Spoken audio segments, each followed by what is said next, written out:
if you're looking at a long-term plan with your fitness journey, step one is not eat celery for every meal. Absolutely. And run 5 miles a day. It's so freeing to know you don't have to think about what you're going to eat because you've already premeditated on it. You've pre-logged it for the day. And now you just get to go crush whatever's you're about to face. Like someone that's going to attack the defense and you know exactly how they're going to cover you and you're going to like go score that touchdown.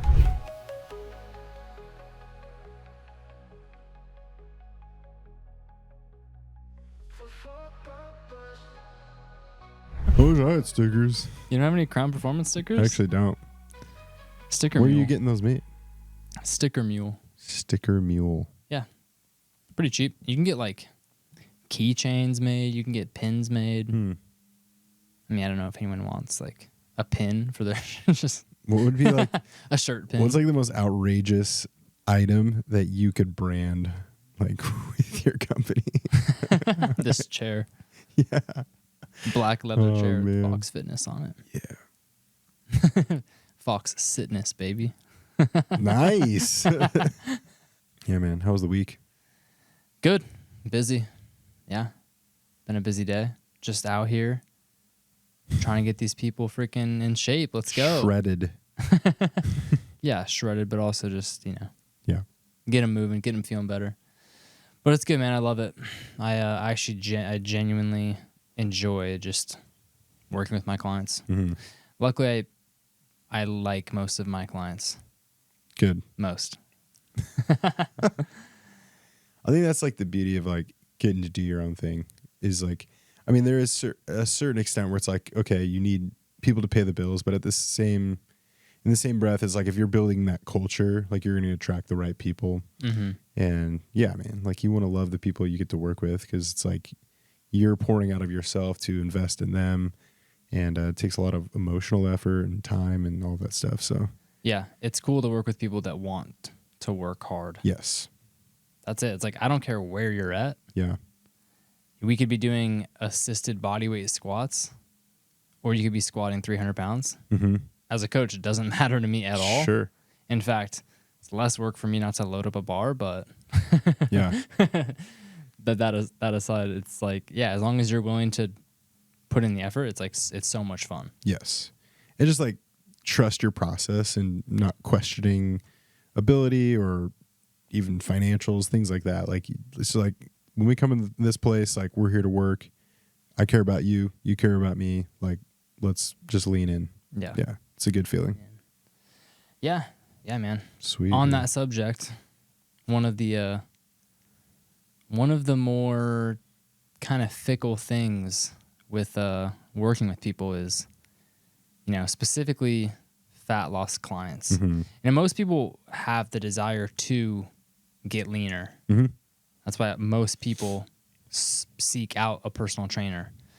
Sometimes it's specifically just wanting to feel better or move better. But I think like what initially gets people in the door, like that kind of trigger for people, is they want to look better. Yeah. And that's almost always tied to being leaner, as freaking obesity is an issue. Yep. Yeah. At an all-time high.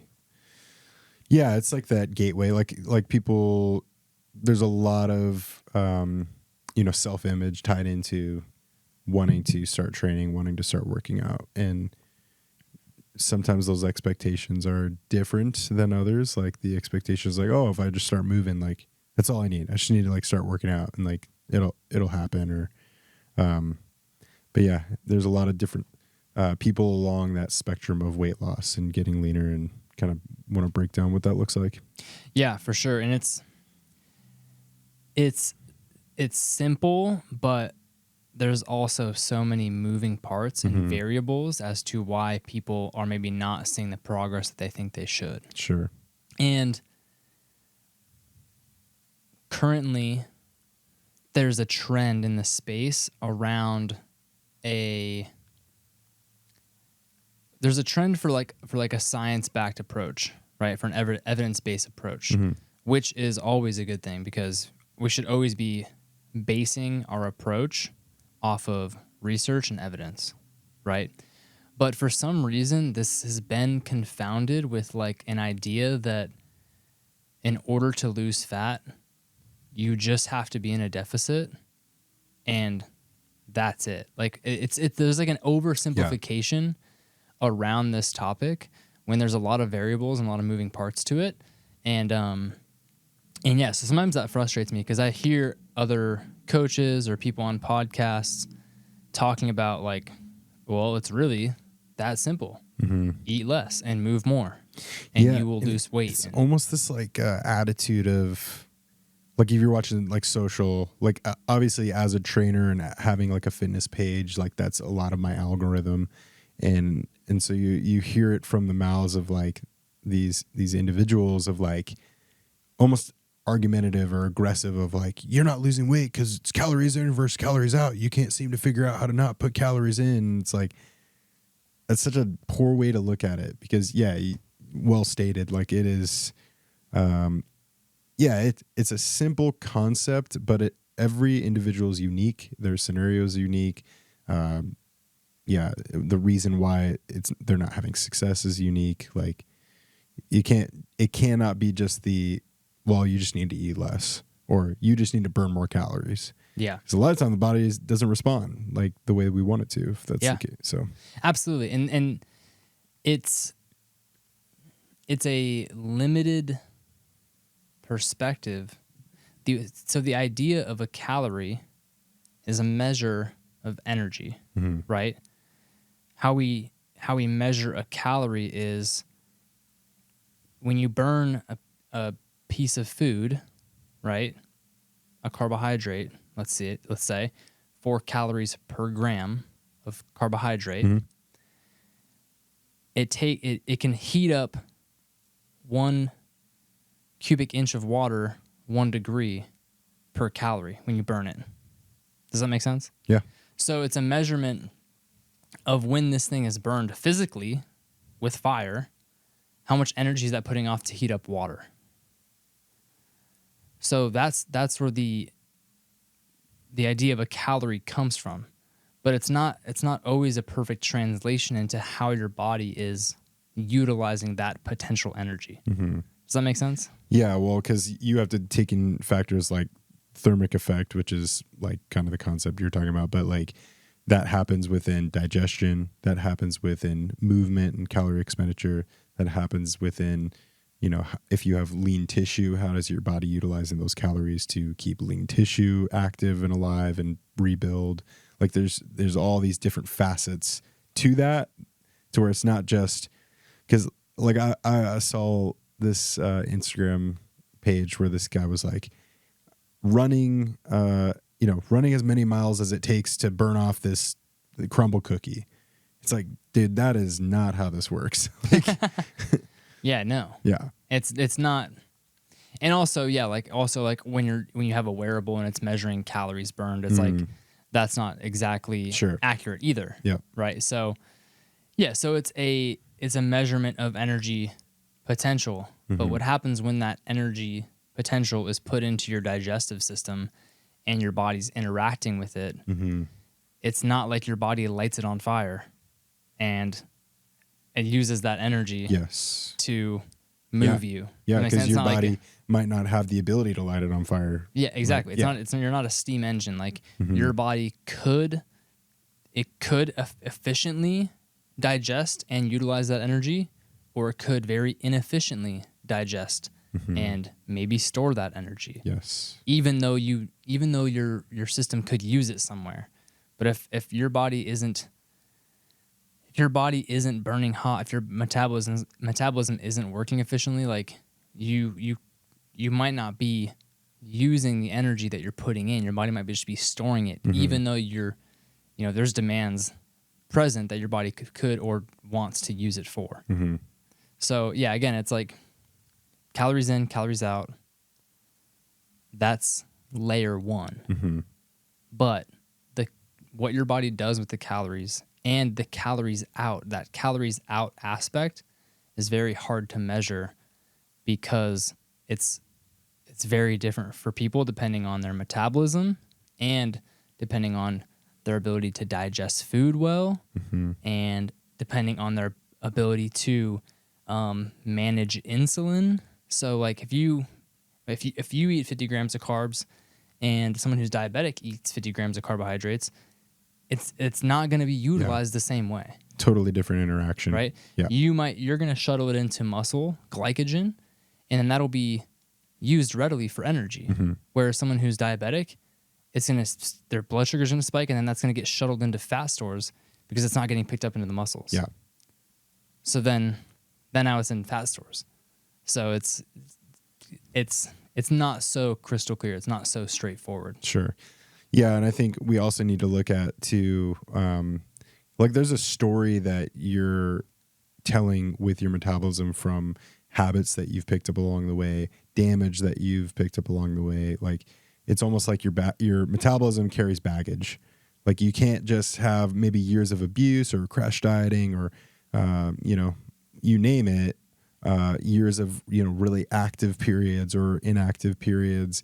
And then all of a sudden expect your body to respond immediately to this deficit and all of these things. So yeah, your body like tells this story, and how are you going to rewrite that story to create that effective metabolism?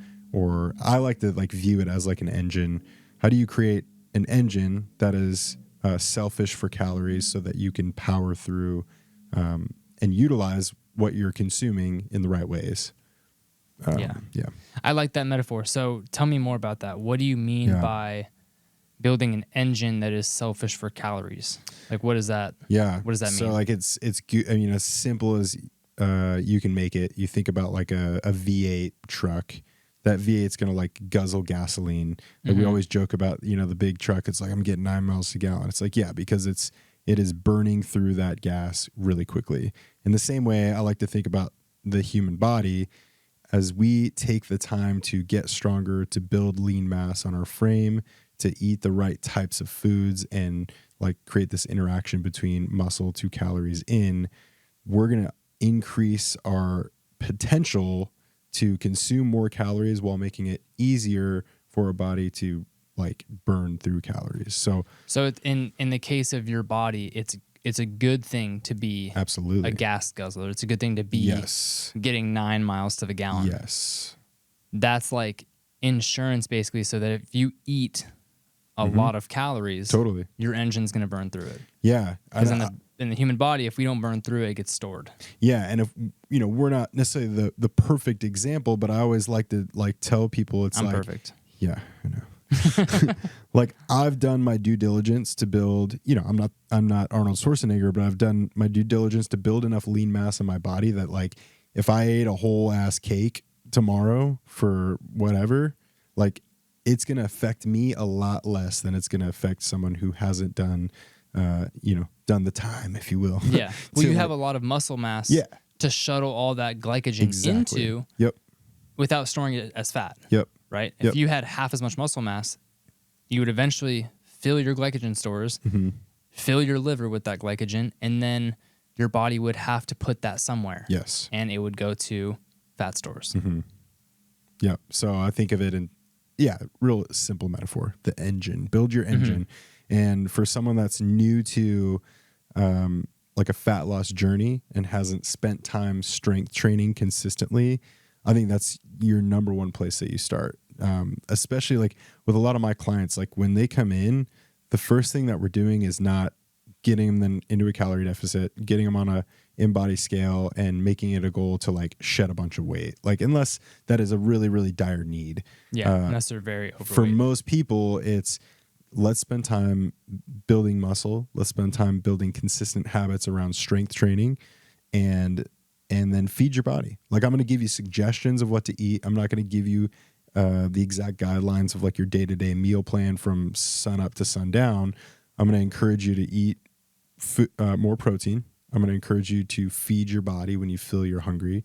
I'm going to encourage you to like not replace, but make the majority of your foods like whole single ingredient foods. So you're getting quality ingredients. And from there, I just want you to show up and be consistent. And that could look like you do that for 6 months, 8 months, 3 months, like whatever it takes for you to feel like you're getting stronger, seeing some changes to where maybe that your body will respond a little bit more to more in-depth guidance when it comes to like nutrition. Yeah.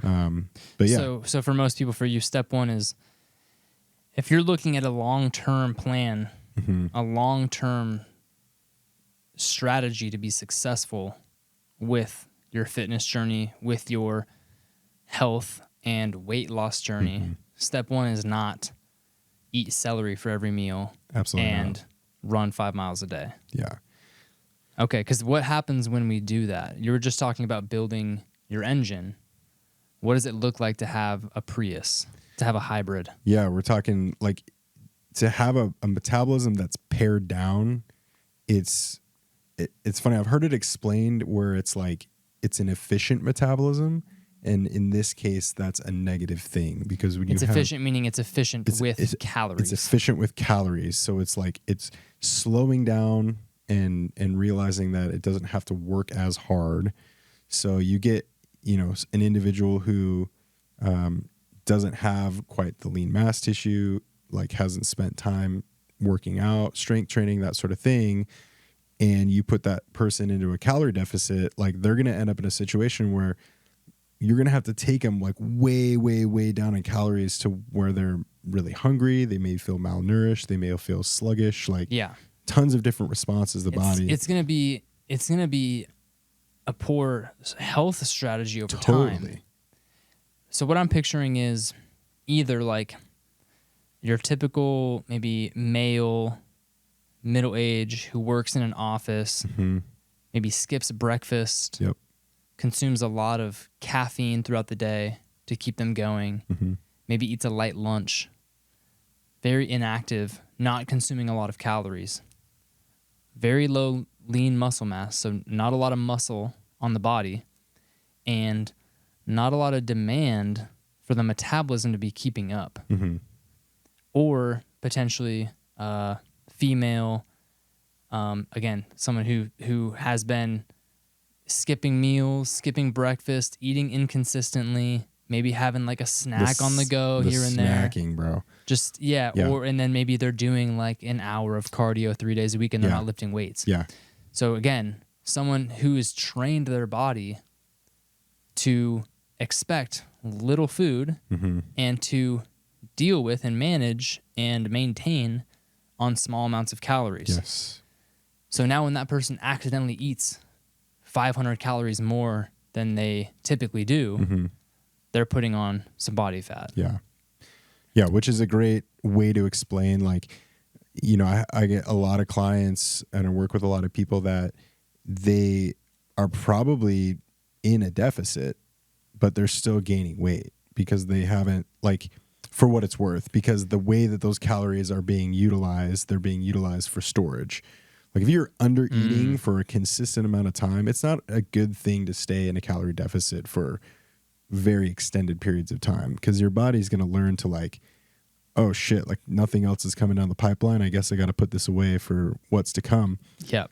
So when we're talking about like an efficient metabolism, it's figuring out that it needs to store those calories because it doesn't know when that next meal is coming. So it's like, okay, well, you're not going to do the work. I'm going to do the work. Yeah. Yeah. And here's the issue with that as far as it being a poor health strategy over time. When your metabolism slows down, your body is literally ignoring processes that it would normally take care of. So there's things that your body does thousands, if not millions, of chemical reactions every second, right? Between every cell in your body. Those things take energy. Those things take cellular energy, right? So your body uses your calories, your food to create what's called ATP, which is energy at the level of the cell. And then, then your cell is using that energy to do whatever functions it needs, right? Your body has to replace cells. Your body has to turn over new skin cells, new muscle tissue, new bone. Every year, it's estimated that every year, almost every cell in your body has been overturned. So you're like a completely new physical version of yourself. Sure. Does that make sense? Yeah. But it takes energy and it takes raw materials to do that. Yeah. Right? So what happens is when the metabolism slows down, those processes slow down. Yes. So your body isn't keeping up with repairs. Mm-hmm. That's why when someone has a slow metabolism, they get a cut on their leg and it takes 2, 3, 4 weeks to heal. Mm. They get injured, it takes so much longer for them to heal than someone who has a fast metabolism, because your body is using the energy that you're providing it readily Yes. to do whatever it needs to do. This is why, Yeah. like kids, a kid gets a cut on their arm, like 2 days 4 later, days, it's freaking gone. It's Yeah. like it was never even there. Yeah. Right? Their metabolisms are cooking. So as far as being in a calorie deficit long term, again, it's slowing down the processes. It's slowing down the turnover of these cells. It's going to slow down injury repair. So More prone to disease. yeah, your immune all sorts system of goes stuff. goes Yep. down. Yeah, like You're gonna be sick often. yeah, you're not as robust. You're not as vital Mm-hmm. of a person. Yep. Man, genius. So what do we say to the person like, I'm coming in, I'm super green. Let's say I've got 40 pounds to lose, and I come to you and I'm like, Jacob, like, how do I make this happen? 40 pounds to lose? Yeah. Well, the answer is always, it depends, right? For me, what I typically start people with is I analyze what they're consuming that is potentially causing inflammation. Mm. And then I also analyze what is maybe causing stress or high levels of cortisol. So again, this isn't first thing cutting calories Yep. and giving them crazy workouts. Cortisol specifically is a hormone that your body releases in response to stress. So when you get a fight or flight response and you feel like your heart rate go up, you feel like a rush of energy, that is cortisol. That's adrenaline, cortisol. That's what's responsible for that feeling. You know, someone cuts you off in traffic and your like heart rate goes up. Oh yeah. That's like a cortisol response. When your body is releasing cortisol like that, where your cortisol levels are high throughout the day, it's been shown that higher levels of cortisol block fat burning. So your body is no longer burning fat for fuel. Once that cortisol is dumped, your body is readily trying to mobilize energy so that you can act quickly. Mm. So that means carbohydrates, if they're stored, and or your body will start to shred tissue, muscle, and connective tissue in order to mobilize whatever you have on board to get you to act. Because from an evolutionary standpoint, your body is like, there's a lion over there and I need to get the heck out of here now. That's a priority. Yep.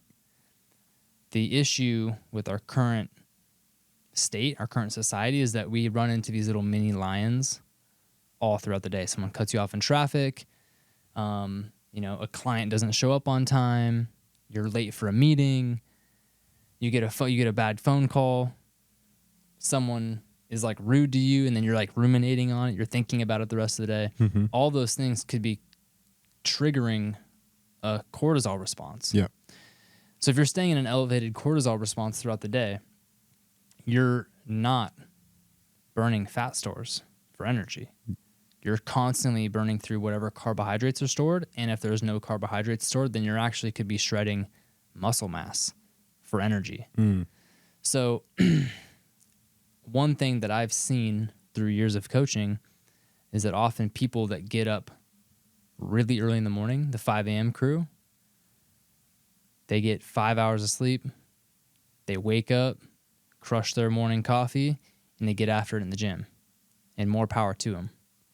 But it's really hard to put on lean muscle mass and burn body fat when that is your lifestyle. Yep. Because you're running on cortisol. Yep. So that's one thing that I like to analyze with people is is your cortisol elevated, and how can we manage that so that you can be in a calm parasympathetic state with your nervous system where your body's more readily burning fat for fuel.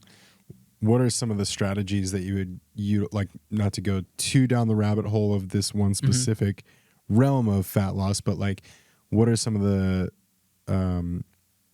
ways that you would create a calm like state for this individual? The biggest one is going to be getting enough sleep. Yeah.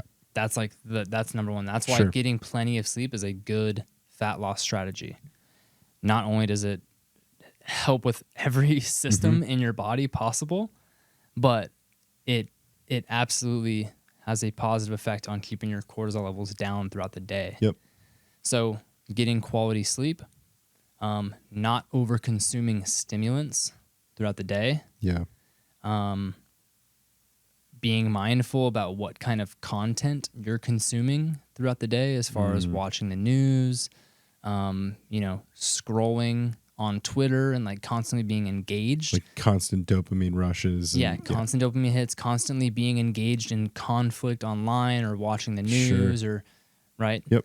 And then another one is not eating enough, not eating balanced meals in a regular pattern. Yes. Because if you get to that point where you're hungry and you ignore that response, you ignore that signal, then your body's going to have to start running off of adrenaline, cortisol to kind of keep you going.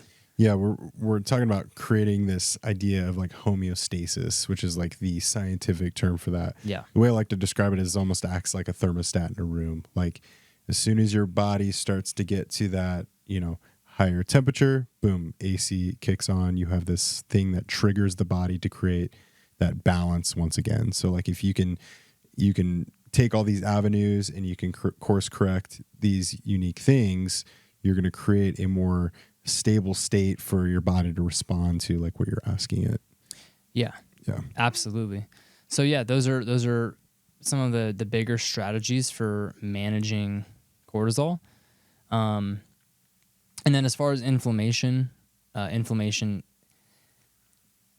if you have high levels of inflammation, it actually can increase cortisol levels as well. Yep. But yeah, things that cause inflammation for people are often added sugar or processed grains, processed food in general, just food additives that our bodies evolutionarily are not really accustomed to being exposed to. Sure. Alcohol. That's a big one. Yeah. And then, oxidative stress, smoking, exposure to things like that. I feel like the alcohol thing is something we could do a whole episode on. Because, and listen, like I would classify myself as like a social drinker. Like if I'm, going out on a date night. Yeah, just have like 6 drinks or. Yeah, like just, just throw maybe it down 6 or 8 12 drinks. I don't know. Like, or like hanging kidding. out with some friends. Like I'll have a beer or like a cocktail. But it's not something, like for the individuals, because I've even had macro clients that I've worked with, and it's like, I have these goals, but like I'm not ready to give up my wine, or, I just had that one nightcap or whatever it is. And it's like, that goes a long way, man. Like if it, not to dig too deep on that, but alcohol, I mean, you would know more than I do, but gets processed almost directly to fat, right? Like your body sees alcohol as like poison, basically. Like, and it's like 7 calories per gram. Yeah. So it's very calorie dense, but it's not really energy that your body can utilize well. Yeah. Yeah. So, and you think if I'm having a drink, I'm probably having some drinks. So 1, 2, 6, whoever, whatever your capacity is for that. I mean, that shit adds up really, really quickly. So yeah. And not to go, I mean, that's something we could do a whole deep dive on, but maybe we'll do that in the future. But so those are the kind of the first 2 things I'm looking at is like, okay, we need to pull out foods that are causing inflammation, and then we need to manage your cortisol, because it is sometimes the case that someone is just eating a lot. They're crushing way more food than they need, and they're eating sugar, and they're eating pizza, and they're eating like large amounts of food, and they're not active. That sometimes is the case. Sure. But a lot of times what I see is people are eating normal amounts of food. Yeah. They're just eating the wrong things, and they're not managing their lifestyle in a way that keeps their cortisol in check. Mm-hmm. So, yeah, I think a lot of people like live their life like by the seat of their pants. Like they're just, when it comes to meals, they're so unprepared. They're like just waiting to get bulldozed over by whatever that next, oh shit, it's been 6 hours since I ate last. I'm going to go hit Jimmy John's because that's convenient and it's on the way home. And it's, and it's like, man, it does take some conscious effort to kind of map out your day. And actually in doing that, it creates less stress. Like, for a lot of individuals, like I like to do the macro route for a lot of people. I am currently doing that for myself because I just truly believe it gives you an assessment of what you're intaking. It's not something you have to stick with forever. It's just something that gives you, I always say like short-term discipline for long-term benefit. Yeah. Don't get me wrong. I use macronutrient prescriptions for myself and for my clients I absolutely use that, and it's a really powerful tool. Yeah, and there's ways to have success without it. However, like the thing you're kind of shooting in the dark. Yeah, you're shooting in the dark. Like if you can kind of pre-map your day, like imagine how freeing that is. Like if you have goals of fat loss or certain body composition, it's so freeing to know you don't have to think about what you're going to eat because you've already meditated on it, you've pre-logged it for the day, and now you just get to go crush whatever's you're about to face. Like, you're like someone that's going to attack the defense and you know exactly how they're going to cover you and you're going to like go score that touchdown. Like that's what your day gets to be now because you're not sitting waiting to get ran over. Yeah. So I think there's a lot of negative like connotation around tracking or, meal planning and prepping, and you don't have to like spend all Sunday afternoon making your 7 Tupperwares of what you're going to eat and eat shitty leftovers all week. Like it doesn't have to look like that. Yeah. You just have to be conscious about what decisions you're going to make and not make them like after it's too late. Yeah, exactly. You have to know what you're going to do before you do it. Mm-hmm. I mean, if you've been tracking for a long time or you've tracked multiple times, you've had success with like, what you're doing, then you can, it becomes a skill. Yeah. You can get by without it becomes intuitively eating, like so specific. Yeah. But if you have weight loss goals, you have fat loss goals, it's very hard to take significant steps in the right direction without planning. You have to show up in your life and participate. You like you just said, so many people are just getting bulldozed over by like, okay, it's 3 p.m. I didn't eat lunch. And I guess I'm on my way here. I can stop at this smoothie place. I can stop at this gas station. I can like hit this drive-through. But it's been 7 hours since you ate. Yeah. Your cortisol is through the roof. You're trying to get something in while you're driving. Yeah, or you get into that state where you're so fucking hungry because your blood sugar's like spiraling down, and like you're just like, all right, here's the drive-through, and then like not only that, but you get to that state, and now you're ready to crush 2,000 calories, like it's your last meal. And you're doing it while you're driving with your knee, and you're like all stressed out. Your cortisol's through. If you're not digesting your food well, those calories are going to act differently in your body than if you're sitting at home, which not everyone's going to get to eat at home, but if you're planned and you know what's happening and you're like, don't have to be in that stress response when you consume your food, your body's going to digest that so much more effectively, and those calories are going to be used differently. Yeah, a couple strategies, just realistically, like sharing that I've used that have helped me. I have never been one to like do the Sunday afternoon meal planning stuff. Like I hate it. Sucks. Cold dude. leftovers. Nobody wants to do that. But like what I will do, and what my wife and I have, like if ever we're having mealtime, and I know like I've got kids, I know for many that have like bigger families, it's a lot of food, and groceries are challenging and expensive. But what we'll do is we'll just make excess for that dinner time, and at least, while it is a leftover, it's just from the night before. But what you can do is like make extra for dinner, take that extra, put it in your Tupperware, put it in the fridge, and then when you wake up, because many people, like they're getting up at 6 a.m., they got to leave, they got to be at the door by 7, got to be in the office by 8. It's like now you have a Tupperware that you can just grab, bring with you, throw it in the fridge when you get to work. Yeah. Like, it's that easy. That's clutch. That is a great technique. Whatever you're having for dinner, cook at home. Yeah. Make it clean. Make extra. That's your lunch the next day. Yeah, there's other options too. Like, you get resourceful. Like, there's meal prep companies now that, you know, if you found the right one, they're using quality ingredients. It's all pre-portioned out. It's got macros listed that you can automatically put into MyFitnessPal. Again, another example of how you can take something that's ready to go. You take the thinking out of it. And not everybody's a world-class chef. Not everybody has these like go-to meals. Now, I think you should get to the point, where you can build sustainable habits around that stuff, and, you know, have some back pocket things that you can just cook and do that. But that's, you know, sometimes people just want to take the thinking out of the process. That's okay. So it's about just, again, we talked about being prepared, being ready for the moment. Yeah. And I eat almost always, I eat the same meals. I eat eggs and fruit for breakfast. I eat ground beef and rice for lunch most days. And then dinner is usually a little bit more variety because we're cooking at home. But that's like 90% of my meals. And that's boring to some people. Sure. But also, if you have fat loss goals, if you take your health and fitness seriously, you have physique goals, food is no longer a reward or an experience. We like romanticize food a lot. Yeah, it doesn't need to be. Not every meal needs to be an experience. It's no way, dude. This is fuel for my body. I pick high quality ingredients that I am like excited about.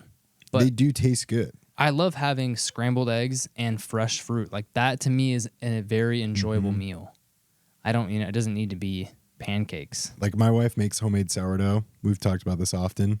Like, a piece of sourdough toast with like a little spread of butter and some raw honey on it as like your carb. That on the slaps. side, you've got some eggs with like some cheese on it, or you know, sometimes I'll throw ham in there or cottage cheese in there to like add that protein value to it. But like, dude, that tastes so good. Yeah, that sounds like incredible. I went on a walk this morning. I came back. I was super hungry. Crushed a plate of that. It was fantastic. Yeah. Ground beef. Like, I look forward to ground beef. Like, put enough seasoning on it to make it taste good. Yeah. Pair it with something that's, you know, gonna enhance it. Yeah. And that's what I do is like when I'm if I have, you know, weight gain goals or weight loss goals, I figure out what my macros are going to be, and then I just squeeze the meals I'm already eating into those numbers. Like, okay, 100%. Instead of having 4 eggs, I'm going to have 3 eggs and 1 egg white. Instead of having 2 bananas, I'm going to have 1 banana. And then at lunch, instead of having 10 ounces of ground beef, I'm going to have 8 ounces of a leaner ground beef, and instead of 2 cups of rice, I'm gonna have a cup and a half. And you just take what you're such an easy yeah, exactly. Yeah. You just take what you're already eating, and then you just squeeze it into the numbers that you're trying to hit, and you just systemize it. Yeah, something that I'll do, like especially now, like I'm working towards like a deficit, and so what I'll do is I'm tracking. Is typically I'll just eat what I want for, like, if it's breakfast and lunch or something. Obviously, those are within reason, and I'm eating in accordance to my goals. So I'm not going to be like way off track. You just eat what you want? I just eat what I want, man. So normally I'll just crush a Big Mac and then no, but like I don't overthink what the macro count is going to be. I'm obviously making correct choices of like prioritizing the protein, prioritizing those like single ingredient foods for my breakfast and my lunch. And then I kind of know what I have left for dinner, or if I want to have a snack like in the middle of the day, like I know how to like fill the gaps from that point. Like, don't worry so much about every single meal being the exact percentage of this and that, because really at the end of the day, the goal is that everything hits 0. That's the easiest way to look at it. Yeah. Yeah. And yeah, like you said, it takes discipline. It takes showing up and participating instead of just like letting life run you over every day. Like, you have to sit down and maybe shut off the TV for 30 minutes and figure out like, what does tomorrow look like? Sometimes it takes that, but then once you systemize it, once you get into a pattern and a flow, it becomes so much easier. Yes. And you like, let's go. We could fucking do this. Come on now. It's like, Yeah. I honestly, and I know people struggle, and I know how they have their own experiences, and everyone's going through their own shit. I get that. Like, life is challenging, but also we have to hold ourselves accountable. We have to take responsibility for what we're putting in our mouths. Let's go. Mm-hmm. No excuses. And really, the more prepared we are, the less stressed you're going to feel about it. The less irrational decisions you're going to make around it. The less like you're going to fail at what you're doing because you have a plan and you're just acting the plan. That's all it is. Yeah. Where would you say, so we've talked quite a bit about the nutrition side of things. Where would you say like exercise falls into this piece of like the weight loss category? We kind of hit on, obviously you want to spend time building lean mass, but what does that look like? Because I think in that question, it gets really convoluted of like, you get the people who, you know, I want to lose 20 pounds. I'm slapping on the running shoes and I'm hitting the pavement. And all of a sudden I became a long distance runner. You get the individuals that hit the group fitness class and the HIIT training. You get the people that, you know, there's people all under the spectrum of exercise. And we kind of get it twisted where it's our exercise is our calorie expenditure. And even if we mess up on the meal, we're going to make it up and rewrite the sins of the exercise. So in that, where would you say exercise fits into the role of fat loss? I think, from my perspective, I think that diet and quality nutrition and lifestyle habits, I think, play a bigger role.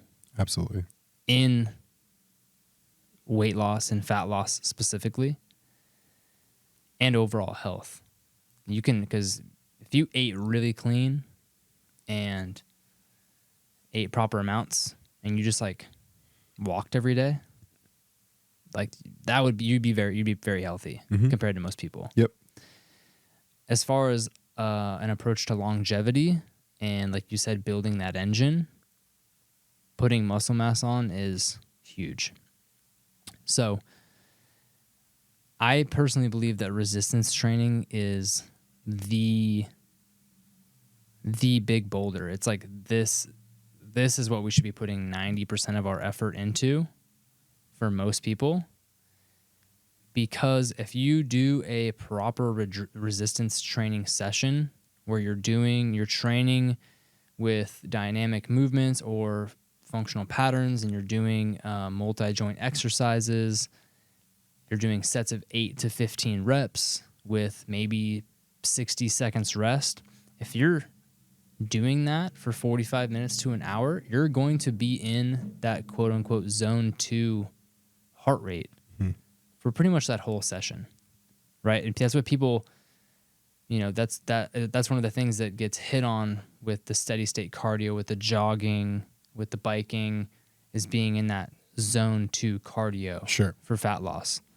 You can keep your heart rate in a zone 2. Absolutely. Doing resistance training for an hour, and you're also stimulating muscle growth. Yes. So you're getting double benefit, right? Mm-hmm. As far as the HIIT training goes, it is absolutely important for your cardiovascular health, and your body will get deeper rest at night when you're sleeping, and throughout the day you'll be in a more relaxed, calm state if your cardiovascular health is in a good place, if your VO2 max is in a good place. Yep. Your heart rate will be down, your respiratory rate will be down, your body will be able to down regulate more effectively if you're once or twice a week pushing yourself with that kind of HIIT training, sprints, heart rate up type exercise. Yeah. Does that make sense? Yep. Absolutely. So that's where I see the benefit of that. Yeah. I always explain it like your cardio is meant for cardiovascular health. It is not meant for fat loss. It doesn't burn fat. It burns calories. Yes. And again, going back to what we said kind of at the beginning of the episode, the more cardio you do instead of strength training you do, the more efficient your metabolism is going to be. Yeah, you're asking So- your body to adapt Yep. to being more efficient. I mean, you look at any long distance athlete, they're incredibly thin. They have very little lean mass because their body has no ability to maintain that mass on their frame. So they're burning through that energy. So it's helpful in tandem with the strength training as a way to improve your cardiovascular health, because there's so many benefits from a longevity standpoint, like you explained, to doing it. Like you should incorporate it in some way, but yeah, it's not the big rock. Yeah. Yeah. Exactly.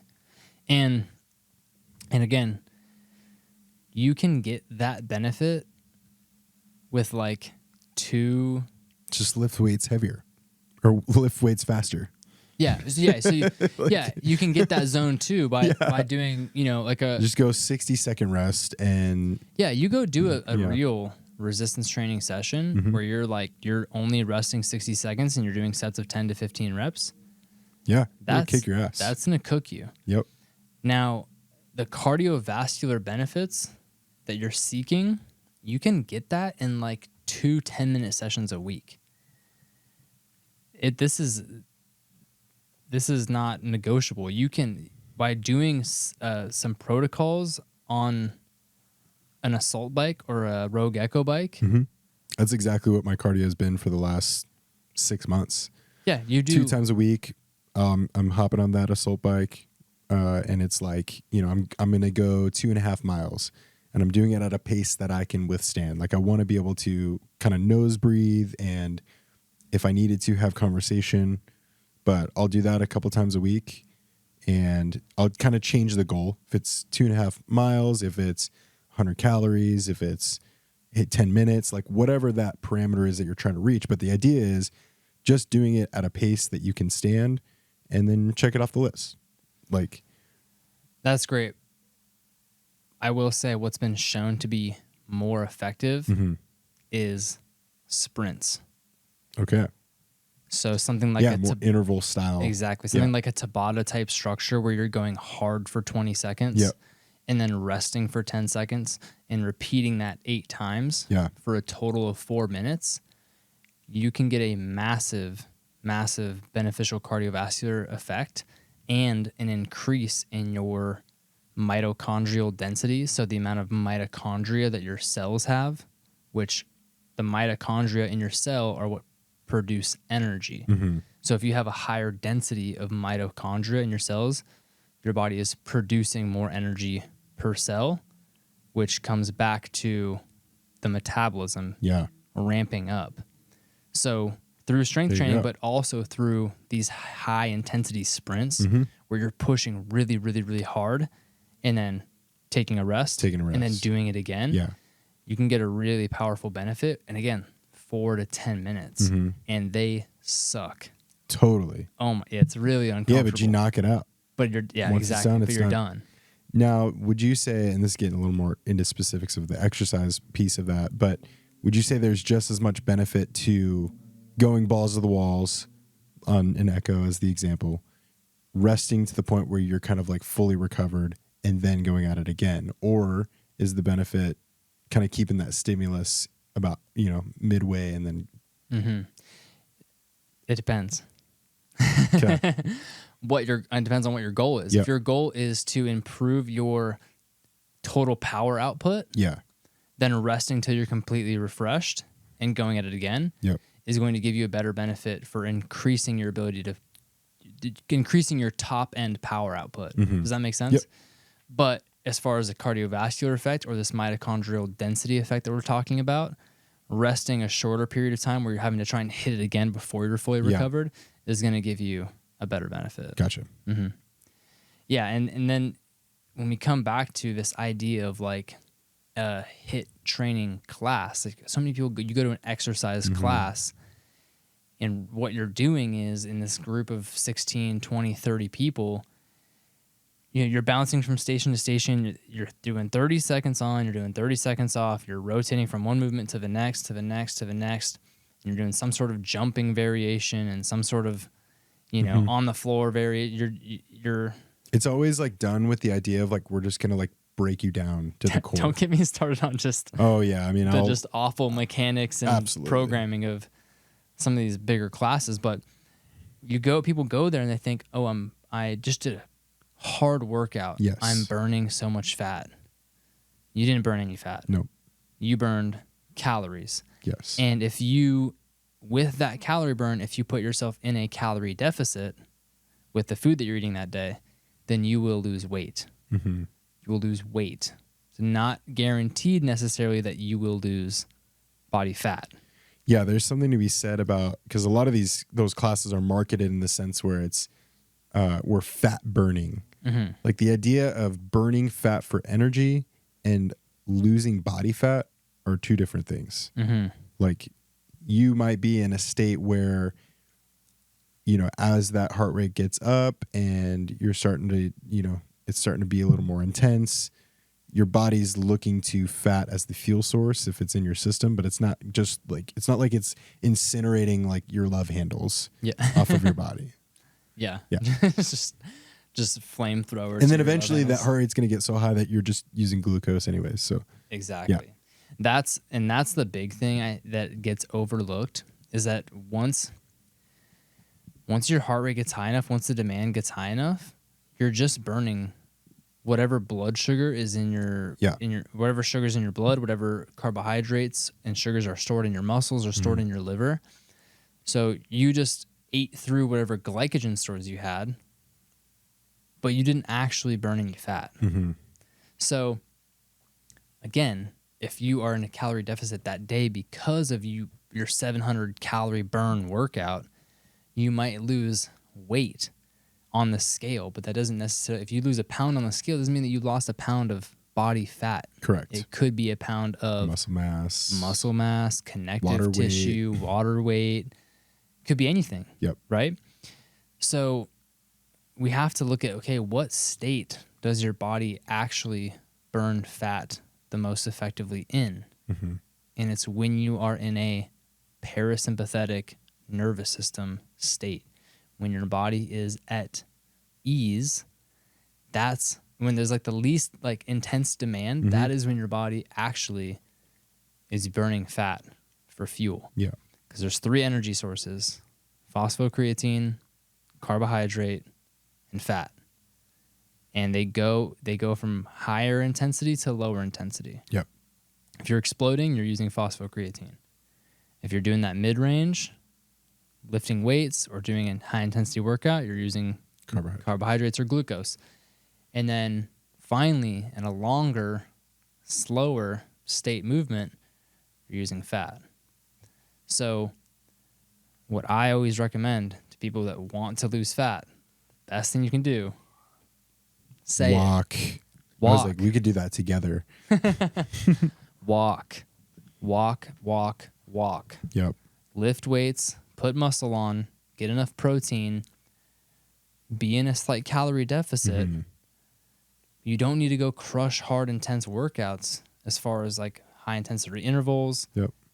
Walk every day. Yep. At a casual pace. And that is like so big for burning fat. Yep. That's just my opinion. No. What do I know? 1000% agree. I mean, there's a reason why you look at like bodybuilders are a great example of this. When they're in show prep and they go into that kind of cut mode, Mm-hmm. they incorporate walking the treadmill. They throw it on like a little bit of an incline.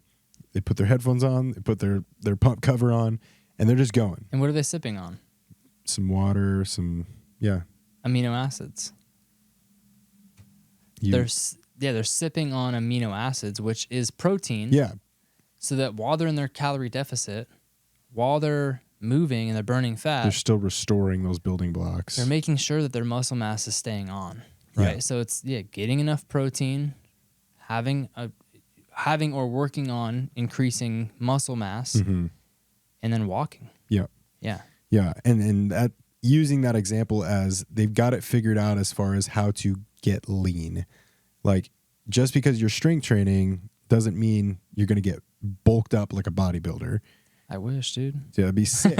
Like, Damn, I wish, son. We've been strength training for how long? And I haven't woken up once with biceps the size of my head, I'm but not Arnold yet. yeah, it takes time, it takes development, it takes volume. We gotta get That's some not of something those. that's just going to happen overnight. So I always encourage people, like, if you want to get lean, you want to get toned, you want to lose body fat, train like you want to get bulky, and then set it aside, eat the right foods, and like you said, create more movement through some steady state activities like walking.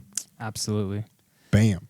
And walking has so many benefits for you Yeah. outside of just fat burning. But Sure. yeah, it blood circulation calms your brain down. Hopefully you're potentially getting outside. Yeah, it's so meditative too. Like Yeah. for me, this morning, it was like I woke up before the kids. I was like, it's cold outside. I want to like throw on a jacket, put on the AirPods. Like for me, like my reset was like putting on some worship music and like having that moment to just kind of disconnect, but also connect and just free my mind and prepare. Like we've talked about that, like between journaling or strategies to like kind of prep your day. Like that was a great way for me to start my day. And I felt like I was able to be present like throughout the course of the day. So that's a benefit from walking. Yeah. Another benefit, I get a lot of clients who, they have families. Like the connection you can create with your family, like post dinner, like literally just did that the other night. Put the kids in the wagon. Post dinner, we go on a walk to look at some Christmas lights, and it's like that was like real connection with my family. You get to have conversation, you get to make memories. Like it is beyond just like, oh shit, I got to slap on the shoes and here we go. like lean into that as an opportunity to get better. And you were even going in on the health benefits of it. Like it's amazing. Yeah. So basically, fucking get out there and walk, guys. Come on. Slow hanging fruit. Jesus Yeah. Christ. No excuses. Yeah. So I think we've wheelchair, identified I'm this sorry. like very effective remedy. Like we want to create less stress. We want to strength train enough. Like we're not talking like hit the gym 6-7 days a week. Like 3 days, 2-3 days. Yeah, 2-3 days. Just make those workouts effective with what you're doing. Creating more steps within your day, more movement. If you work an office job, something that you could do, set a timer throughout your day. Maybe it's every hour and just do a lap around your cubicle or do a lap. If you work at home, like do a lap from your back door to your front door a couple times and then sit back down and get after it. Like it's simple stuff. So move more throughout your day. These are like really easy things, like low hanging fruit. So sometimes I think it's like, it seems so far away, so distant as far as however far off we might be from our goal. But I think at the end of the day, it's like, it's just being consistent with the little things. Absolutely. Yeah, man. And hire someone Totally. to take you there if you have real serious goals that you want to hit. But also if you think if you can do it, just do that next thing. Wake up tomorrow and walk for 30 minutes. Yep. If you're someone who is on the phone taking calls for work, Do it. take while some you're moving. calls while you're walking. Yeah. Like you did this morning. Wake up 30 minutes earlier, walk, take that time to prepare for your day so you're not just getting bulldozed by your day, which is stressful. Yeah. Understand what your day looks like, what's coming at you, and be prepared for it. And you're going to feel like you're more in control Dude, of it's such what's a freeing going on. feeling. Yeah. Like even just from a mental state. Like what a Yeah. freeing feeling to be like, dude, I'm the owner of my life. Like, you know what I mean? Like Yeah. Like it's not happening to you. it's not happening to you. You get to be in control of what you decide. I posted a thing today like about society has taught us that it's completely okay to be mediocre. Like, again, what we're talking about, letting life run you over, to do the bare minimum. Like, you have an opportunity to like take the keys of the car and be above that, like be above reproach. And it's just through doing simple things repetitively over time. But it's a good feeling. Fuck yeah. Let's go. Preach it, baby. All right, kids, get out there. You can do it.